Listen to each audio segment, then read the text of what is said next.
ہماری تمنا ہوتی ہے گاڑی مل جائے، اچھا سا مکان بن جائے، دولت کے انبار لگ جائیں، کھانے پینے کی چیزیں اچھی طرح مل جائیں، یہی ہماری تمنا ہے، اور کیا ہے، اور کچھ نہیں ہے۔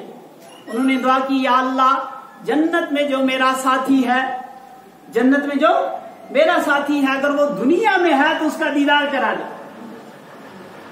شیخ عبد الواحد رحمۃ اللہ علیہ نے کیا تمنا، کیا دعا کی، یا اللہ جنت میں جو میرا ساتھی ہے، جنت میں جو میرے ساتھ رہے گا، اگر وہ دنیا میں زندہ ہے تو اس کا دیدار کرا دے۔ اللہ تعالیٰ نے دعا قبول کر لی اور فرمایا جنت میں آپ کی ساتھی حبشہ کی ایک رہنے والی عورت ہے جس کا نام میمونہ ہے، وہ ابھی حبشہ میں زندہ ہے۔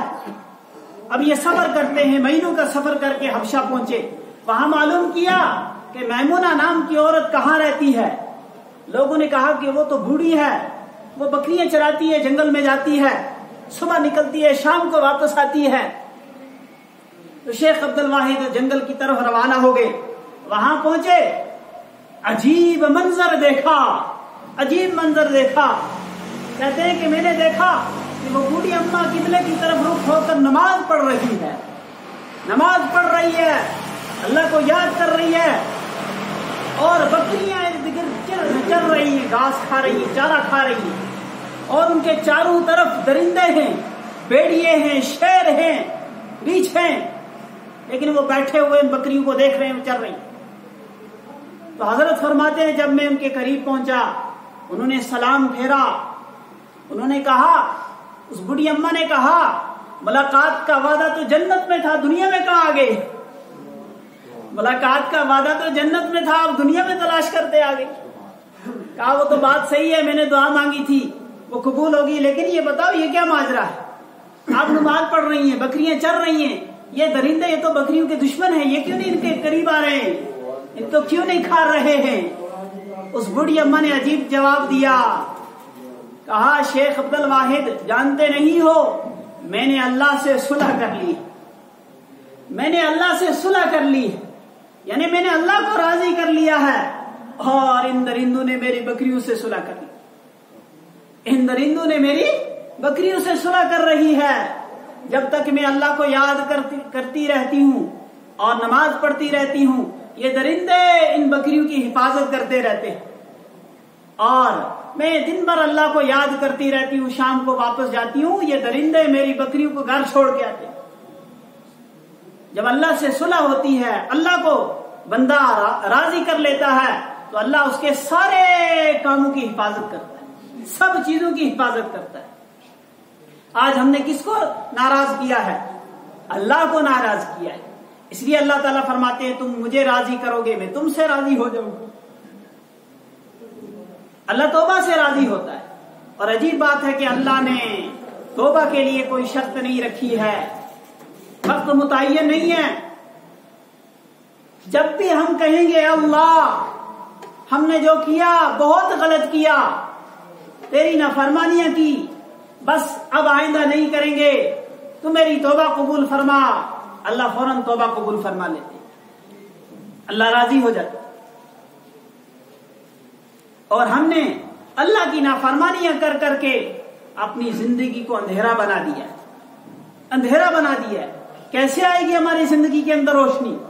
نہیں آئے گی روشنی، کیونکہ ہم نے اللہ کی نافرمانیاں کر کے اپنی زندگی کو اندھیرے میں ڈال دیا۔ اللہ کرے کہ یہ واقعہ میری زندگی کے بدلنے کا بھی سبب بنے، اور جو حضرات سامعین ہیں ان کی زندگی کے بدلنے کا بھی سبب بنے۔ ایک بہت بڑے بزرگ گزرے ہیں، غالباً ہشام ابن ملک رحمۃ اللہ علیہ، ان کے بارے میں لکھا ہے کہ ان کی جو زندگی تھی تقریباً 50 سال سے پہلے کی، بڑی خطرناک زندگی، گناہوں کے اندر زندگی گزرتی تھی، شراب پیا کرتے تھے۔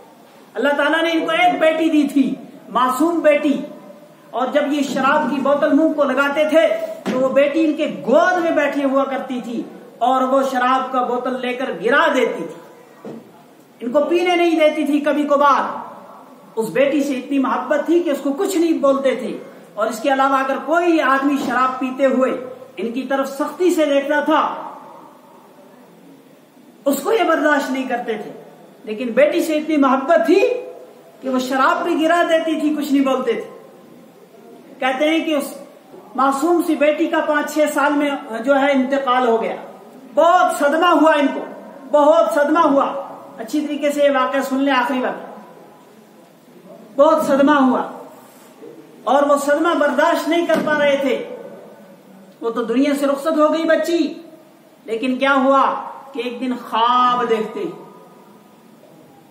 بعض خواب بھی بڑے سچے ہوتے، یہ الگ موضوع ہے۔ خواب میں دیکھتے ہیں کہ یہ ایک جگہ سے چل رہے ہیں، ان کے پیچھے ایک بہت بڑا اژدھا بھاگ رہا ہے، سانپ دوڑ رہا ہے پیچھے۔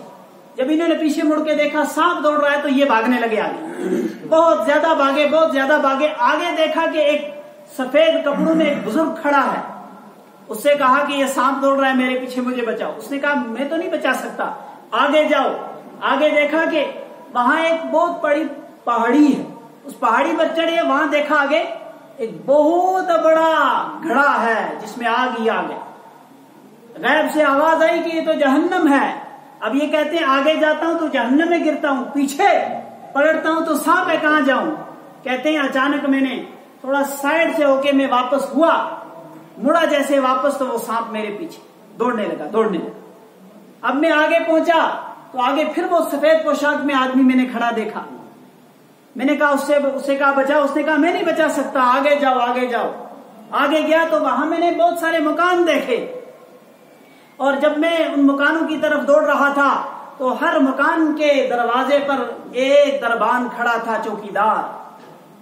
جیسے مجھے ادھر دوڑتا ہوا دیکھا پیچھے سانپ دوڑ رہا ہے تو ان سب دربانوں نے اعلان کیا کہ تمام بچے باہر نکل آئے۔ سارے بچے ان مکانوں سے باہر نکلے۔ ایک معصوم سی بچی دوڑتی ہوئی آئی، اس نے مجھے گلے لگایا اور اس نے سانپ کو کہا واپس ہٹ جا۔ سانپ واپس ہٹ گیا۔ میں نے اس بچی سے پوچھا تو کون ہے؟ اس نے کہا میں آپ کی وہی بچی ہوں کہ جو بچپن میں مر گئی تھی۔ اور میں نے اس کو گلے لگایا، میں نے کہا بچی تو نے مجھے بچا دیا۔ پھر یہ کہتے ہیں میں نے اپنی اس بیٹی سے پوچھا کہ یہ بتاؤ وہ سانپ کیا تھا، وہ بزرگ جو ادھر کالے سفید کپڑے والوں تھا وہ کون تھا؟ اس بچی نے کہا کہ ابا جان وہ سانپ وہ آپ کے گناہ تھے، وہ سانپ وہ پوری زندگی کے آپ کے گناہ تھے، اور وہ بزرگ وہ آپ کی پوری زندگی کی نیکیاں تھی، کیونکہ گناہ زیادہ تھے اس لیے وہ نیکیاں وہ بزرگ آپ کو بچا نہیں سکا۔ اس لیے حدیث میں آتا ہے کہ اگر بچپن میں کسی کا کوئی بچہ مر جاتا ہے وہ کل قیامت کے دن سفارش کرے گا، اور اللہ نے منظر دکھا دیا کہ آپ کی سفارش کل قیامت کے دن ہوگی۔ اور جیسے یہ ہوشیار ہوئے تو اچانک ان کے ذہن میں یہ بات آئی کہ اب مجھے اپنی زندگی کو بدلنا چاہیے، بہت ہو گیا، میں نے اللہ کو ناراض کیا، اللہ نے مجھے پورا منظر دکھا دیا، اب اللہ کو راضی کرنا چاہیے۔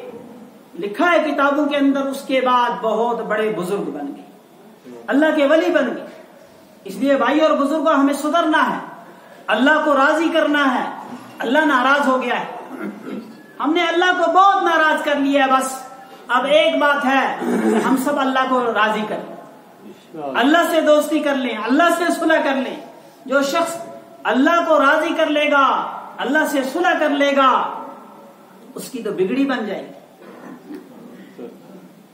محمود غزنوی رحمت اللہ علیہ کا ایک غلام تھا، اس لیے بولا جاتا ہے کہ ایک ہی صف میں کھڑے ہو گئے محمود و ایاز، نہ کوئی بندہ رہا نہ کوئی بندہ نواز۔